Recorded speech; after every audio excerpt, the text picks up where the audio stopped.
Assalamu alaikum dear students. I hope you all are fine. I am your chemistry instructor Professor Shabazz.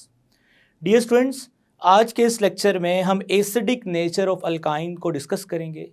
उसके लिए कुछ reactions हैं उसको भी डिस्कस करेंगे और साथ ही साथ हम अल्काइन में यानी इथाइन के यानी कि जो अल्काइन का ही मेंबर है उसके यूजेस पढ़ेंगे. So let's move toward light board. जी डियर स्टूडेंट्स, तो आज हम पढ़ने वाले हैं acidic nature of alkynes. Students, सबसे पहले तो हमें एसिडिक नेचर ऑफ अल्काइन समझने से पहले हमें ये समझना है कि जो हमारे पास अल्काइंस होते हैं बेसिकली उसकी दो मेन टाइप्स हैं. नंबर वन, टर्मिनल अल्काइंस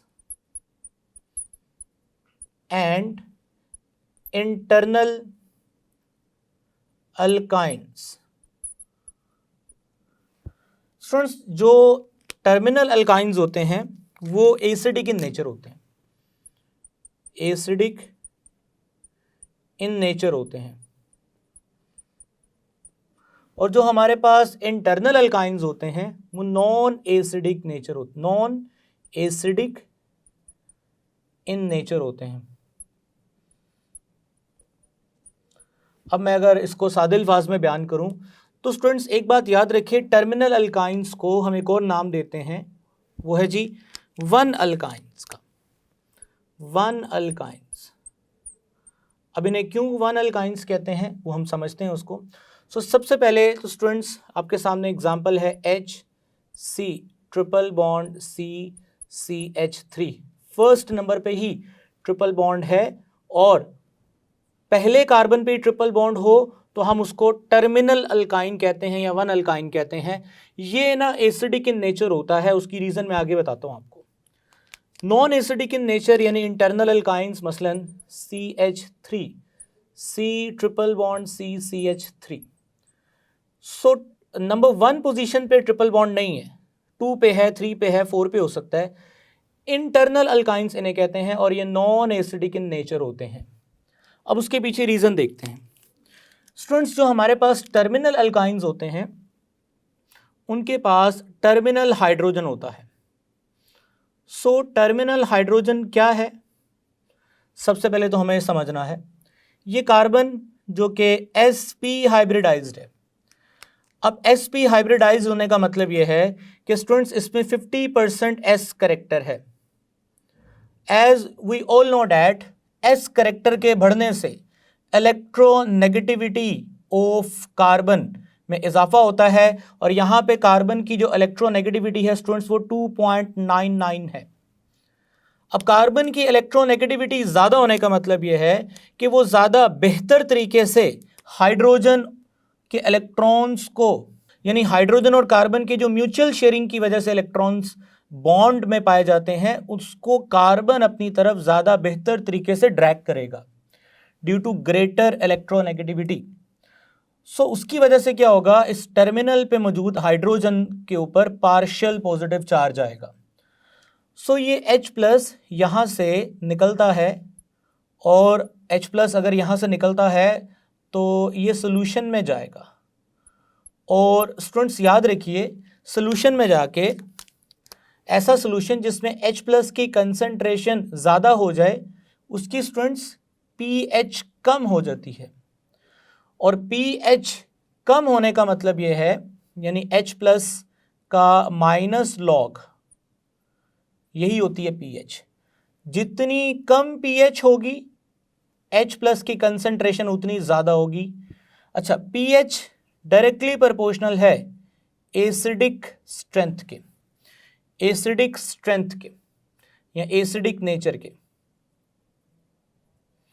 जी स्टूडेंट्स याद रखिएगा, H प्लस ज़्यादा होगा तो H प्लस की कंसंट्रेशन डायरेक्टली प्रोपोर्शनल है एसिडिक नेचर के.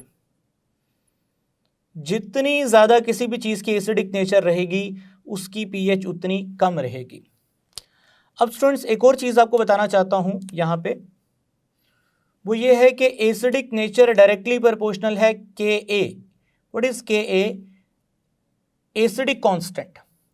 और जिस तरह Ka अगर हम इसका भी माइनस लॉग ले लें तो स्टूडेंट्स इसका अगर हम माइनस लॉग लेते हैं तो आंसर रहेगा pKa। सो pKa ज़्यादा, Ka कम। अब थोड़ा मैं आपको बताता चलूँ ये माइनस लॉग क्यों लेते हैं, क्योंकि हम चाहते ये हैं कि Ka एक कॉम्प्लेक्स वैल्यू है और pKa एक सिंपल वैल्यू है। सो ये कॉन्सेप्ट्स आपने सारे फर्स्ट ईयर में पढ़ रखे हैं।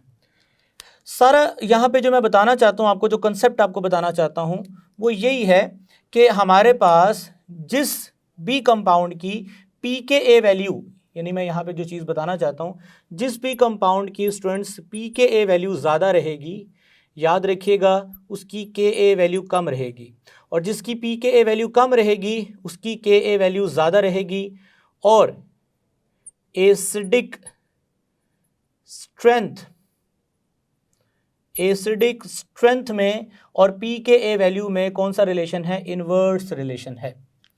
सो डियर स्टूडेंट्स, मैं आपके सामने एक डिस्प्ले देना चाहता हूँ टेबल का, उसमें डिफरेंट कंपाउंड्स की pKa वैल्यूज़ होंगी और जिससे आपको पता चलेगा कि एसिडिक स्ट्रेंथ किसकी ज़्यादा है और किसकी कम है। जी डियर स्टूडेंट्स, तो आपके सामने स्क्रीन पे water, HOR alcohols, HC triple bond CR alkyne, HNH2 ammonia, HCH double bond CH2 alkene, HCH2 single bond CH3 alkane. Students, इन तमाम कंपाउंड्स को अगर आप देखो तो इन तमाम कंपाउंड्स की pKa वैल्यूज़ दी गई हैं। वाटर की pKa वैल्यू सबसे कम है इनमें से, सो वाटर इनमें से ज़्यादा एसिडिक है, pKa वैल्यू कम। आप फॉर्मूला भी साथ देख सकते हैं कि pKa और एसिडिक स्ट्रेंथ में इनवर्स रिलेशन है, यानी pKa कम होगा तो एसिडिक स्ट्रेंथ ज़्यादा होगी। एल्कोहल, अल्काइंस, तो स्टूडेंट्स इसका मतलब अल्काइन की जो pKa वैल्यू है वो 25 है। ऑल्दो अल्काइन एसिडिक ज़रूर है लेकिन इतना कुछ स्ट्रॉन्ग एसिड नहीं है कि ये HCl या H2SO4 से मुकाबला कर सके, वो तो बहुत स्ट्रॉन्ग एसिड हैं। इवन के इसकी एसिडिक स्ट्रेंथ का अगर वाटर से भी कंपैरिजन किया जाए तो ये वाटर से भी वीक एसिडिक है। सो आपने इस बात को, इस पॉइंट को अच्छे से समझना है और अच्छे तरीके से याद रखना है। स्टूडेंट्स, इसके साथ साथ अगर आप मुकाबला करें अल्काइन, अल्कीन और अल्केन का, तो इन तीनों में से सबसे ज़्यादा एसिडिक अल्काइन है क्योंकि इसकी pKa वैल्यू 25 है। कम pKa वैल्यू का मतलब ज़्यादा एसिडिक है। सो अल्काइन, अल्कीन और अल्केन में से ज़्यादा एसिडिक कौन है, alkyne. So students, let's move toward glass board, हम बाकी की चीज़ों को डिस्कस करते हैं। जी स्टूडेंट्स, आई होप कि एसिडिक नेचर ऑफ अल्काइन के पीछे क्या रीज़न है वो आपको समझ आ गया है। अब हम चलते हैं कुछ reaction. So reaction with sodamide and molten sodium metal. Students, सबसे पहले हम एक बात समझ लें कि एसिड जब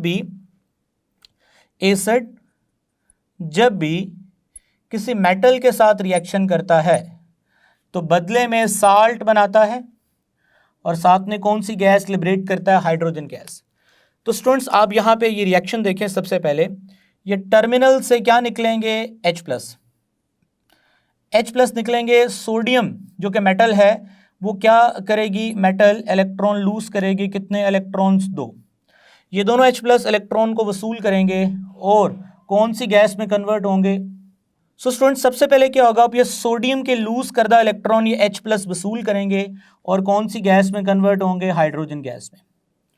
और इनके निकल जाने से पीछे कार्बाइड यानी कि दोनों कार्बन पे माइनस चार्ज आएगा, जो कि निकलने वाले H+ और इलेक्ट्रॉन लूज करने के बाद दोनों सोडियम पॉजिटिव में चेंज होंगे, जो कि इनकी जगह पे आएंगे और finally we will get NaC triple bond Na। Now this is disodium acetylide, और ये डाइसोडियम एसिटालाइड जो है स्टूडेंट ये एक सॉल्ट है। इसी तरह अगर हम सोडामाइड के साथ रिएक्शन कराएं, this is the formula of sodamide in the presence of liquid ammonia, तो स्टूडेंट्स ऐसा ही होगा कि ये हाइड्रोजन और सोडियम की, जिस तरह यहाँ हाइड्रोजन और सोडियम की रिप्लेसमेंट हुई है यहाँ पर भी, बदले में कौन सी गैस बनेगी, ammonia. In the presence of liquid ammonia ये रिएक्शन होगा और यहाँ पे हाइड्रोजन की जगह पे सोडियम आ जाएगा, सो सोडियम एसिटालाइड। इसी तरह स्टूडेंट्स इसका रिएक्शन देखें दोबारा, सो ये जनरल रिएक्शन था, ये उसकी एग्जांपल है। सिमिलरली स्टूडेंट्स ये हाइड्रोजन और सोडियम रिप्लेस होंगे और हमें क्या मिलेगा, HC triple bond C Na plus NH3। Students ये हमारे पास सोडियम एसिटालाइड है। ये सोडियम एसिटालाइड जो कि एक आयनिक कंपाउंड है, काफ़ी वैल्यूएबल रेजेंट है, क्योंकि हम इसकी मदद से और बहुत सारी चीज़ें तैयार कर सकते हैं। मिसाल के तौर पे अगर मैं इसकी बात करता हूँ, बड़ा इंपॉर्टेंट पॉइंट है स्टूडेंट्स ये। So let's say HC triple bond CNA, इसका रिएक्शन करवाता हूँ मैं स्टूडेंट्स अगर इथाइल क्लोराइड के साथ in the presence of ether, तो स्टूडेंट क्या होगा, सिंपल यहाँ से NaCl रिलीज होगा, यानी प्रेसिपिटेट होगा नीचे, प्लस हमारे पास ऑर्गेनिक कंपाउंड के सिंथेसाइज होगी एक न्यू ऑर्गेनिक कंपाउंड की। So you can say that this carbon is then connected with CH2, actually ये CH2 है, CH2 and CH3। I hope students कि आपको ये समझ आ गया है किस तरह से ये वैल्यूएबल कन्वर्जेंस में काम आता है। अब स्टूडेंट्स चलते हैं next, reaction with heavy metals. So ये बड़ा अहम सवाल है, reaction with heavy metals. Students इसमें सबसे पहले with ammoniacal cuprous chloride metal के साथ रिएक्शन करवाएंगे, यानी ये हमारे पास टर्मिनल अल्काइन है। हम इसका Cu2Cl2 प्लस अमोनियम हाइड्रोक्साइड के साथ रिएक्शन कराएंगे, तो बदले में स्टूडेंट सबसे पहले क्या बनेगा, अमोनियम क्लोराइड, 2 अमोनियम क्लोराइड, और साथ ही साथ ये दोनों हाइड्रोजन OH2 हैं मिलेंगे और वाटर मॉलिक्यूल, प्लस इन दोनों हाइड्रोजन की जगह पे कॉपर आएगा और finally we will get CuC triple bond Cu। Now this is dicuprous acetylide. ये प्रेसिपिटेट है स्टूडेंट्स, और ये प्रेसिपिटेट कंटेनर के नीचे बैठ जाएगा जिस भी कंटेनर में आप ये रिएक्शन करवा रहे हो।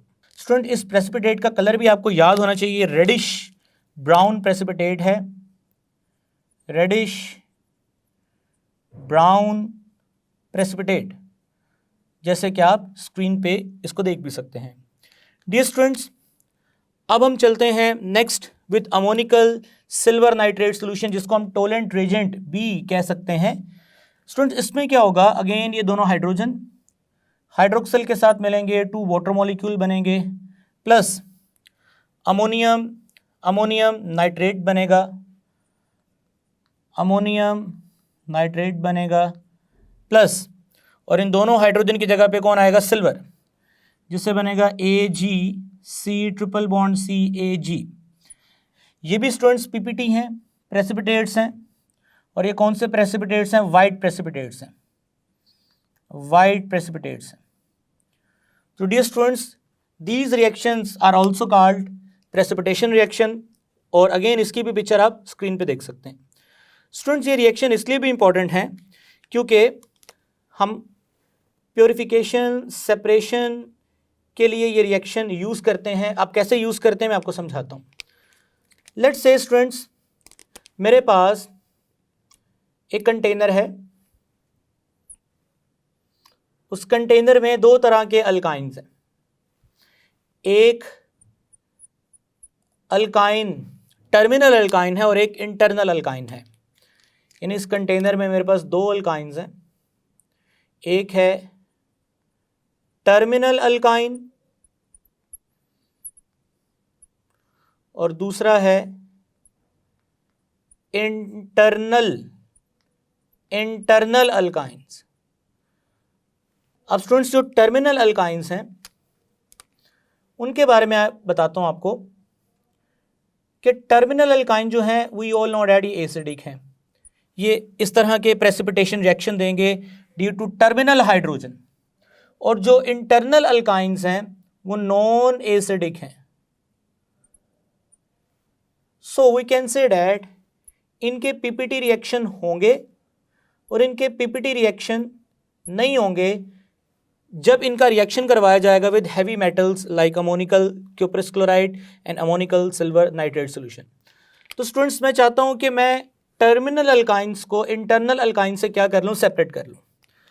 सो डियर स्टूडेंट्स, इन दोनों में से कोई भी एक रिएक्शन, लाइक हम टोलेंट रेजेंट की बात करते हैं तो हम इसमें ऐड करेंगे टोलेंट रेजेंट।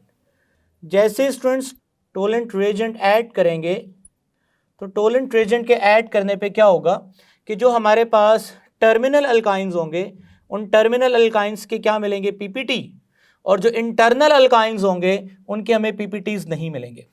सो नीचे पीपीटीज बैठ जाएंगे वाइट कलर के।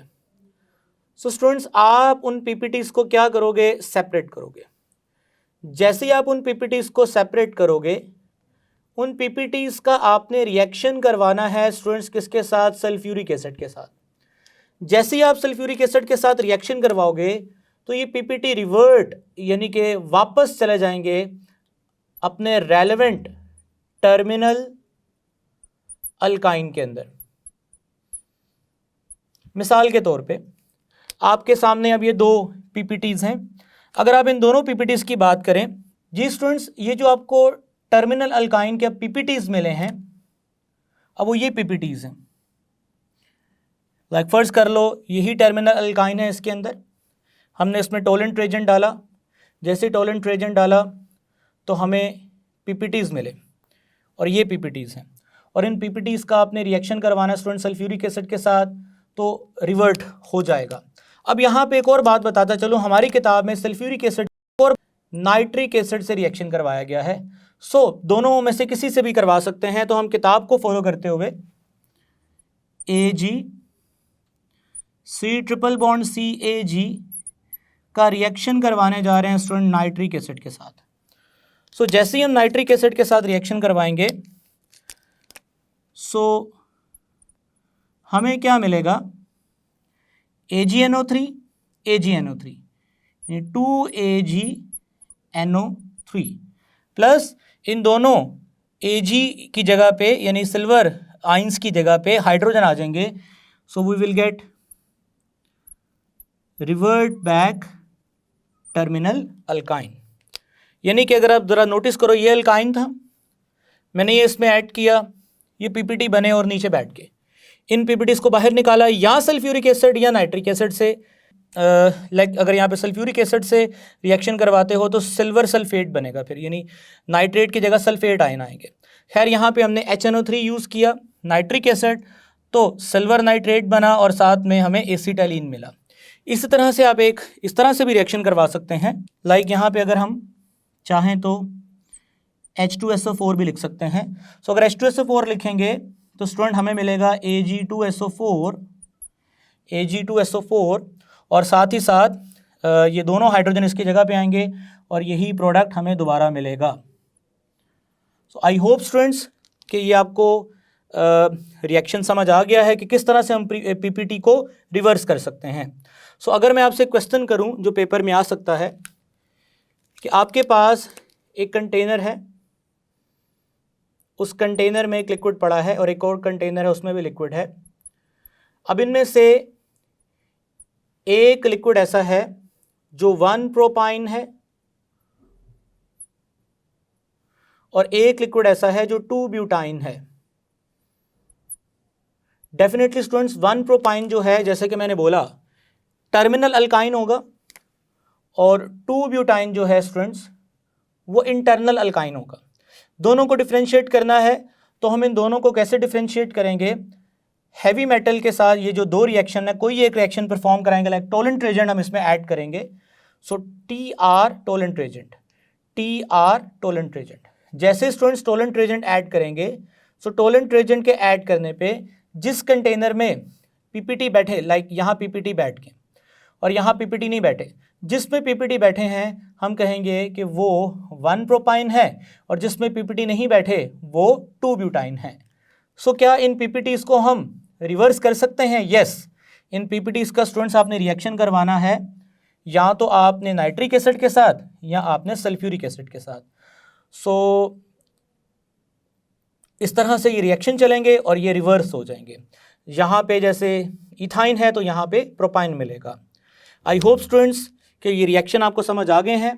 अब मैं आपको एक टेबल डिस्प्ले करता हूँ, और उस टेबल में अल्केन, अल्कीन, अल्काइन, अभी तक जो हमने चैप्टर पढ़ा है उसमें से कुछ डिफ्रेंशिएशन टेस्ट आपको पढ़ाऊंगा ताकि आपका कॉन्सेप्ट और अच्छा क्लियर हो सके। जी डियर स्टूडेंट्स, तो आपके सामने एक टेबल आ रहा है और उस टेबल में 4 कॉलम हैं। पहला कॉलम जिसमें डिस्टिंग्विश टेस्ट लिखे हैं, दूसरा कॉलम अल्केन, तीसरा अल्कीन और चौथा अल्काइन के लिए है, और स्पेसिफिकली इथेन, इथीन और इथाइन की एग्जांपल दी गई है। सबसे पहले burning in air. Student alkane जो है वो नॉन ल्यूमिनस फ्लेम देगा, यानी उसका फ्लेम इतना रोशन नहीं होगा। अल्कीन जो है वो ल्यूमिनस फ्लेम देगा, और जो हमारे पास अल्काइन यानी इथाइन जो है वो burn with sooty flame. Dear students, next हमारे पास दूसरा जो टेस्ट है वो ब्रोमीन टेस्ट है, bromine water test. No reaction alkane, जबकि अल्कीन और अल्काइन दोनों ब्रोमीन को ऐड करके उसको डीकलराइज करेंगे। बेयर्स रेजेंट के साथ रिएक्शन करेंगे। अल्केन यानी कि इथेन नो रिएक्शन, जबकि अल्कीन और अल्काइन दोनों के आपने रिएक्शन पढ़े, दोनों इसको क्या कर देंगे? डीकलराइज कर देंगे। सो स्टूडेंट्स, अल्काइन के लिए थोड़ा सा आपको पता है कि यहाँ पे स्ट्रॉन्ग अल्कलाइन सोल्यूशन यूज़ करना पड़ेगा KMnO4 का। जी, नेक्स्ट टेस्ट है अमोनिकल क्यूप्रस क्लोराइड, जो कि आज हमने पढ़ा। सो स्टूडेंट्स, ना तो अल्केन रिएक्शन देंगे ना ये अल्कीन देंगे, जस्ट ये कौन रिएक्शन देंगे? इथाइन, जिसे हम अल्काइन कैटेगरी में डिस्कस कर रहे हैं, इथाइन को स्पेसिफिकली। आगे आपको रिएक्शन में नज़र आ रहा है, यही रिएक्शन आज हमने पढ़ा। लास्ट में टोलेंट रिएजेंट पढ़ेंगे, और alkane no reaction, alkene no reaction, और अल्काइन यही रिएक्शन देंगे जो आज हमने पढ़ा। जी डियर स्टूडेंट्स, तो इसके बाद हम डिस्कस करते हैं यूजेस ऑफ अल्काइन। जी स्टूडेंट्स, अल्काइन के यूजेस में स्पेसिफिकली इथाइन को फोकस किया गया है। So ethyne is used in oxyacetylene torch, which is in turn used to welding and cutting metal। ये सारा मैंने आपको डिटेल से बताया। For the preparation of alcohol, acetic acid, acetaldehyde। Third use है for the manufacture of polymer like PVC, PVA यानी polyvinyl acetate, polyvinyl ethers, orlon, neoprene, rubber. ये कुछ चीज़ें आप चैप्टर 14 में भी पढ़ोगे। Fourth use to prepare acetylene tetrachloride, a solvent for varnishes यानी चमक, रेजन्स एंड रबर। जी स्टूडेंट, फिफ्थ यूज़ हमारा है for ripening of fruits. So I hope students के ये यूजेस आपको समझ आ गए हैं, ये आपने रेगुलर लेक्चर में भी साथ साथ सीखे हैं। So let's move toward light board. जी डियर स्टूडेंट्स, आई होप कि मैंने ये सारा लेक्चर आपको अच्छे से समझा दिया है। इसमें आपको मैंने टर्मिनल अल्काइंस के एसिडिक होने की रीज़न बताई, और reaction with heavy metals, reaction with sodamide and molten sodium हमने पढ़ा। सो स्टूडेंट्स, इंशाल्लाह नेक्स्ट लेक्चर में हम एक्सरसाइज को डिस्कस करेंगे। तब तक के लिए मुझे इजाज़त दें। टेक केयर, अल्लाह हाफिज़।